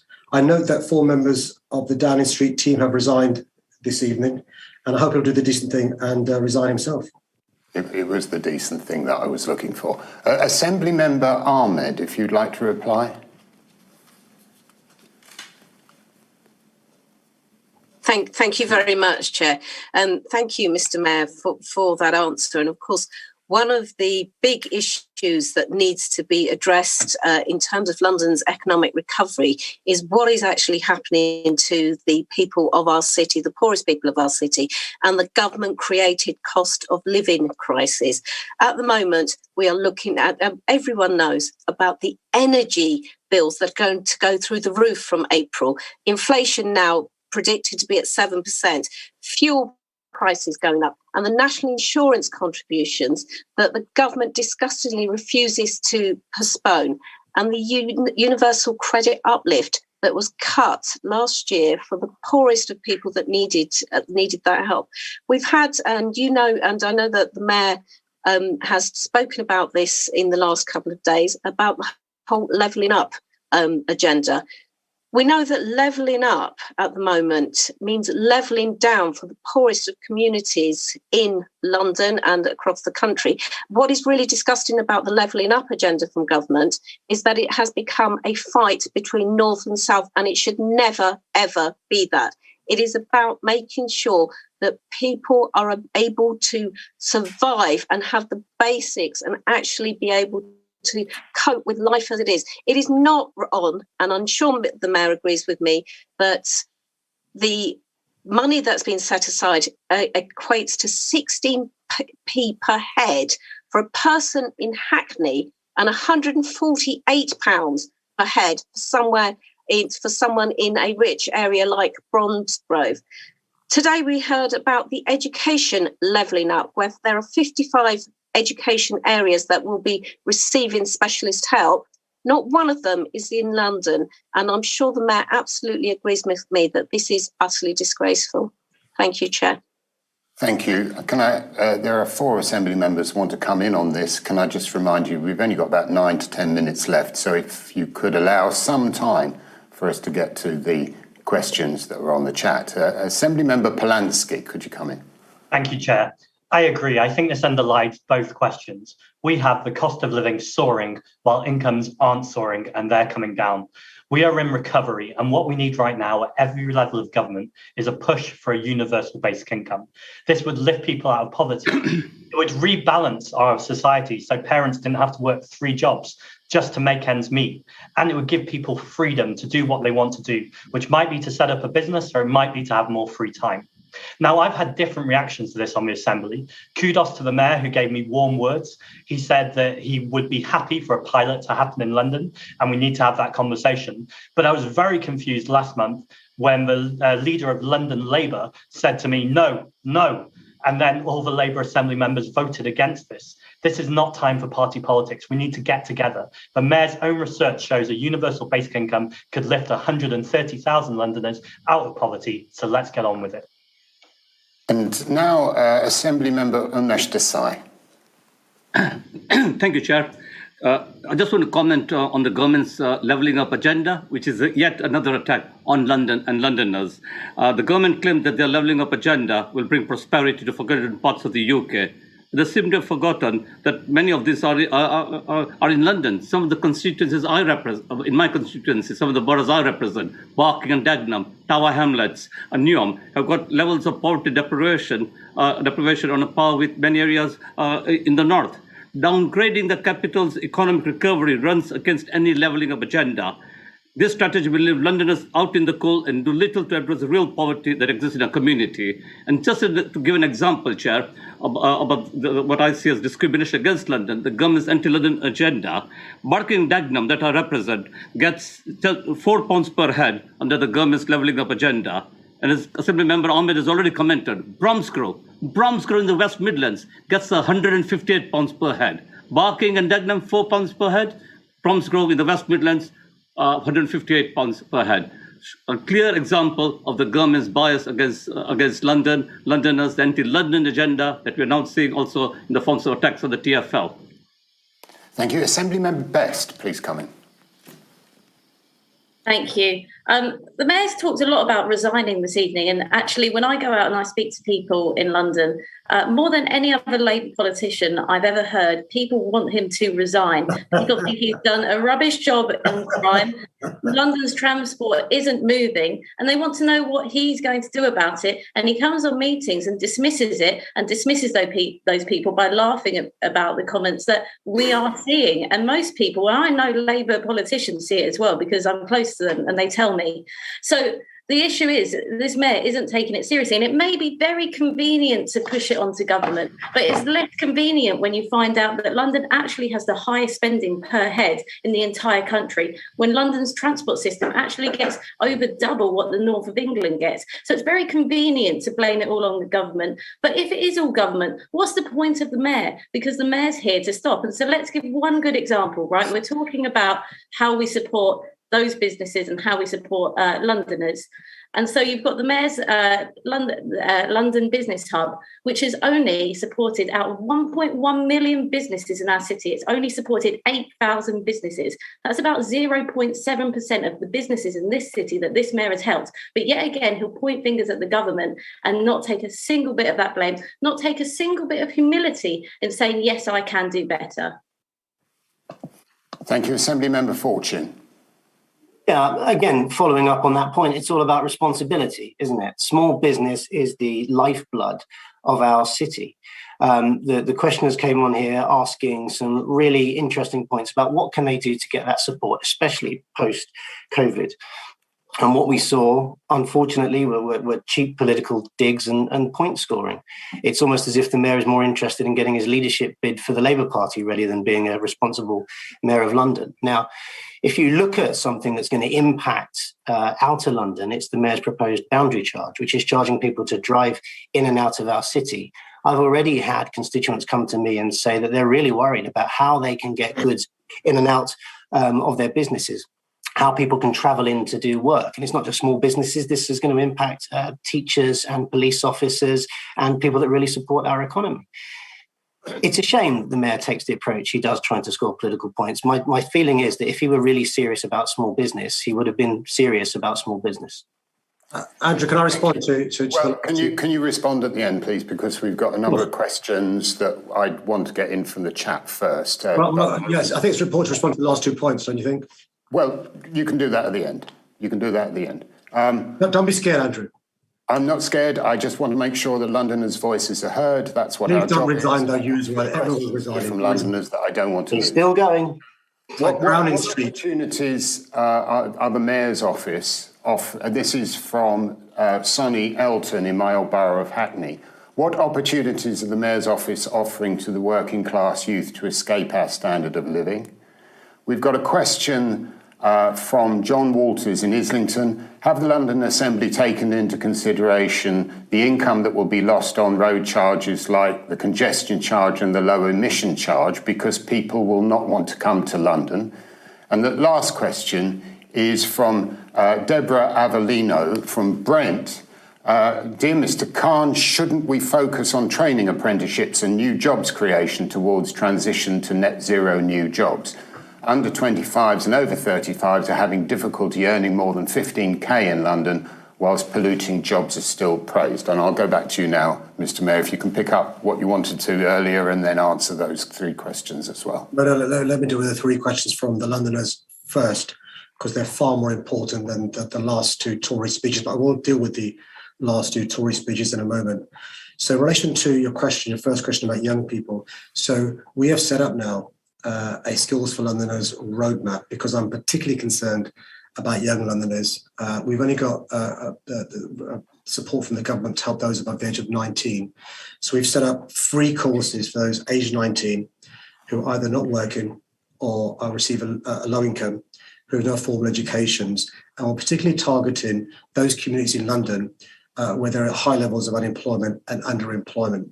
And we're particularly targeted on future-proof jobs. Think about those jobs in health and social care, those jobs in the green economy, those jobs in hospitality, those jobs in digital, those jobs in culture and creative industries.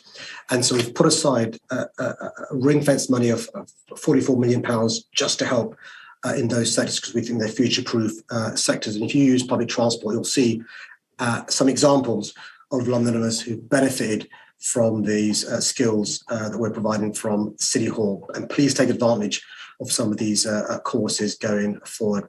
The second question was in relation to the cost of the congestion charge and ultra-low emissions. Look, we've got a choice to make as a city and a country. The cost of inaction to our economy, to livelihoods, to the environment and to the health, and the cost of action of taking the right bold action to address the issue of cutting congestion, tackling climate change, and improving the air quality in our city. Think about how much money people pay in their bills because of lack of insulation. How much money people pay because of congestion, being stuck in traffic, because of gridlock on our roads, and so forth. By insulating our homes, by having double glazing, by supporting people to walk and cycle, having the electric vehicle infrastructure with renewable energy, we're reducing bills. But also it goes to the third question in relation to apprenticeships. We're helping create jobs for young Londoners, which are future-proof jobs, and there is an advantage being a first mover getting to zero carbon. Who's going to make these heat pumps? Who's going to have the expertise for the district heating networks? Renewables, we can be world leaders and so forth. So those that are against our plans to get to net zero, against our plans to cut congestion, against our plans to reduce air pollution, is a more expensive route than the costs of action. And in relation to the comments made by my good friends from the Conservative Party, I tell you what would help small business. Giving the contracts for PPE to small businesses rather than to your mates you go drinking with in a pub, like this government has done, and like Tory donors. And I'll tell you this, what helps small businesses is those that sell big suitcases, because the size of the suitcase required for the booze to be bought for the leaving dues tonight in Downing Street, well, that's a good business to be invested in. So nothing to do with you again then. Thank you, Mr. Mayor. Thank you very much. I think we're now out of time on economic recovery. I regret that. There's some pretty good questions that were submitted that we were unable to get to. So for the last section of the meeting, we can take your questions on topics we haven't covered so far. We don't have much time left to register your light questions quickly, but these could cover culture, sport, or volunteering, for example. Our first question comes from Carmela Lagarda from the London Borough of Barnet. Carmela. Thank you. Good evening. The rise of gangs and street violence has grown incrementally since the closure of youth centres, which were safe spaces for our youth and kept them off the streets and out of gangs. What have you put in place, apart from what you mentioned earlier, to address the lack of continued lack of recreational and social facilities for young people of London? Thank you, Camilla. The next question is from Sean Taylor from the City of London. I can't quite see that question. Good evening, Sean Chair. Taylor. There you go. Good evening, Chair. Good evening, Mayor, London Assembly and fellow questioners. Mayor, post the pandemic, how are you considering to make London attractive for workers to return, considering, as we've heard this evening, pricing has risen in all areas, especially transport, and local economies still remain shut, reducing choice of venue for things as simple as lunch? Thank you. Thank you, Sean. Mr. Mayor, perhaps you could come in on that. Yeah, cracking questions. So Camilla, we've got a big issue. When I mentioned earlier on teenage homicides, a large proportion of teenage homicides, the victims and perpetrators are members of gangs. And often a gang can be a lawful thing, young people hanging around. But sometimes gangs turn into criminal gangs, people getting involved in criminality. You've heard of county lines. A lot of it is related to organised drug dealing. And so you've got to try and, at an early stage, distract people from getting involved in destructive things, idle hands, the saying. And so what we're doing is a number of things. I've already mentioned the Young Londoners Fund, 100,000 young people keeping constructive things to do in education, culture, sports, dance and so forth. I've already mentioned the Violence Reduction Unit, 86,000 young people working with 126 youth clubs across our city. Additionally, Camilla, we're trying to ensure that young people, particularly those not from middle-class family, those who may be struggling and have a mentor. I benefited from mentors throughout my young age, boxing coach, cricket coaches, my teachers, big brothers. Many young Londoners haven't got that. So over the course of just the next year, we want at least 100,000 mentors to be, 100,000 young people benefiting from mentors. We also, Camilla, were worried this summer about, as lockdown was eased and restrictions lifted, a big increase in youth violence. But again, not rocket science, by giving young people constructive things to do over summer, lo and behold, youth violence went down by 42%, including gang violence as well. So from City Hall, we're going to carry on investing in supporting young people. I want to thank, by the way, colleagues from the Lib Dems and Greens who support the Labour Party in relation to budget allocations for these things. Good example of working together with the causes of crime, as well as being tough on crime as well. And the final thing coming up before I move on to Sean's question is we've got to give young people hope, ambition, aspiration. We can't demonize and write off an entire generation because a small minority are doing bad things. And it's really important we talk up success stories when people do well. That's what I referred to in my opening about the London Promise. You work hard, you get a helping hand, you can achieve anything. Let's talk up the success stories so more young people have aspiration and hope going forward. And that's what the Skills for Londoners roadmap that we announced this week is all about.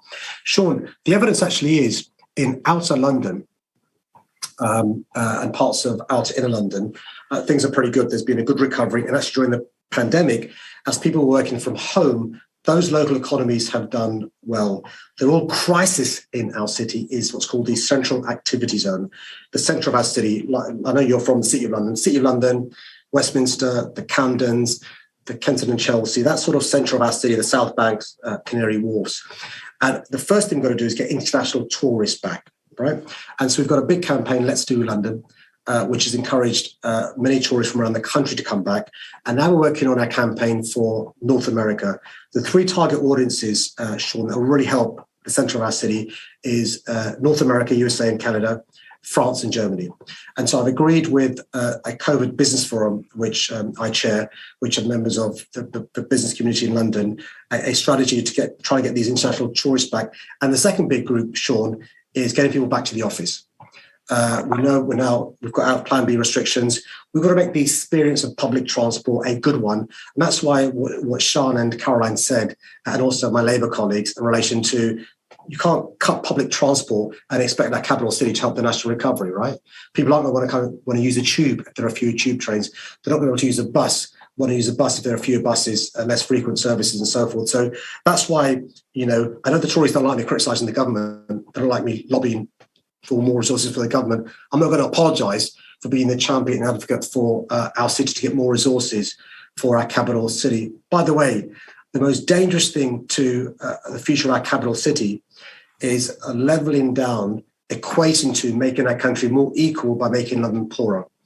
The way to make our country more equal is to give all cities and regions more powers and resources to be in charge of our own destiny. And sure, if we have some support from the government, so far haven't had a pence from the government in relation to that international tourist programme, we could work together because we're on the same side to get international tourists back into our great capital city, which will be supporting the coffee shops, the restaurants, hospitality and so forth that you and I are both so passionate about. Thank you. Assembly Member McCartney. Yes, thank you, Chair. And I just want to address Camilla's point and just build on something that the Mayor has said, because we do know that, as the Mayor has said, that youth services have been cut over the last decade, and the Levelling Up white paper that came out yesterday again made it very clear that London will not be able to bid, for the most part, for any funding for youth services there. So it's like a double whammy to our young people. And I think, that the Young Londoners Fund that the Mayor has invested in, and now his new deal for young people, £70 million invested in activities that are after school, during holidays, and regular and activities, and particularly giving young people the confidence and skills to go further and to realise their potential. That's been a real lifeline for many of our community groups. So I'm really pleased that the Mayor has invested in that. But there's one thing I also want to say, and that is about the importance of keeping our young people in school and learning. And so I've been really pleased that the Mayor has invested time and money into supporting schools to be more inclusive. So the Violence Reduction Unit has been dealing with that, and also with when children are excluded from schools, the Violence Reduction Unit has given them one-to-one mentoring support, and that is so important. I just want to say there's a lot more to do. And if government stepped up, we could really work in partnership to make that so much better for our young people. They deserve so much better than they're getting from this government at the moment. Thank you. Assembly Member Anne Clark. Thank you, Chair. To Camilla, I really hear you. I'm a Barnet mum myself. And I've seen my children grow up with Sure Start cut. So my eldest was able to benefit. I actually worked for Sure Start, and my eldest was able to benefit from Sure Start programs. By the time my younger child was that age, that was already being cut back. Programs were already being cut, and schools have been cut right the way through their education. So we have had the devastating impact of austerity with these young people growing up in London, and it's just not good enough for them. And I do share your concern. I have enjoyed seeing the impact that the Young Londoners Fund has had in Barnet. In my own council ward of Childs Hill, I've seen the direct impact of TfL funding for cycling programs, training for young people. They love their cycle program so much that an offshoot of that has been the young people starting their own football club. And so I think these programs are so effective and they're so highly targeted. But I think there's a broader picture here, and where I think Barnet Council could really, really help is when they have big regeneration programs such as the Brent Cross Regeneration, they need to include a youth strategy. And I think not having a concrete youth strategy and having social inclusion at the heart of these major regenerations in Barnet continues to be something that lets the borough down. So Camilla, I feel for you. I think where I see hope, I see our Mayor Sadiq Khan, I see the elections in May, and I see a Labour Party ready to lead on Barnet Council. Thank you. Assembly Member Dr. Onka Sahota. Thank you, Chair. The last speaker asked questions about how do we improve the quality of life and what we're doing more than to help people deal with gangs. Look, the important thing is that we need to give a good start to our children who are born in London. That's when the issues start. The first 1,000 days of a child's life are going to set the framework for the rest of their life. So we should be addressing housing, we should be addressing poverty, equality in childhood, Sure Start, and giving them a good start in life. And I think that with the Mayor Sadiq Khan, he's operating in all these levels. It's a multifactorial thing that you need to address all these issues rather than just individually. We're giving good air quality, we're improving more housing, we're making sure that we reduce the inequalities in London, and it's fighting for levelling up of London. So I think we are doing all those things, but of course we need a government which cooperates with the democratically elected Mayor of London rather than being a hindrance to the Mayor. And I think that it's very rich people saying that the Mayor can do more, but the Mayor has to work with the government has to recognise that the Mayor of London has the mandate from people in London, and they should be helping him rather than obstructing him in making sure London is levelled up rather than London being levelled down to the lowest levels of the country. Thank you very much. And now I'd like to ask Assembly Member Berry to come in.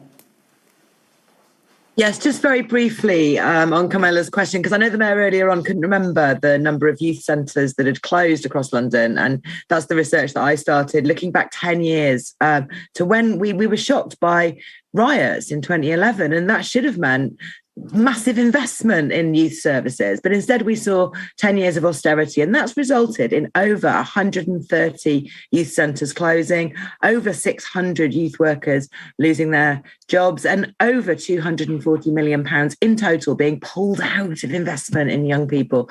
Now, the Young Londoners Fund is around about £80 million that's gone in over the past few years, but that is coming to an end. And although the Mayor, I think Mayor, and Joanne needs credit for this as well, have been quite creative in how they've used the adult education budget to put in mentoring and support for people who are over 18, there's still a big gap in youth services for under 18s, and they should be funded by councils, and councils should be getting support from the government to do this as a statutory duty. There's still this big gap. We've done this little bit with the Young Londoners Fund to fill the gap that's been left by 10 years of austerity, but it's not there yet, and it isn't completely solved, even with the efforts that we're making within City Hall.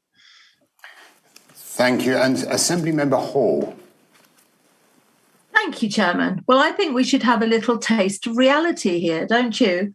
The Mayor has got nearly £20 billion in his budget.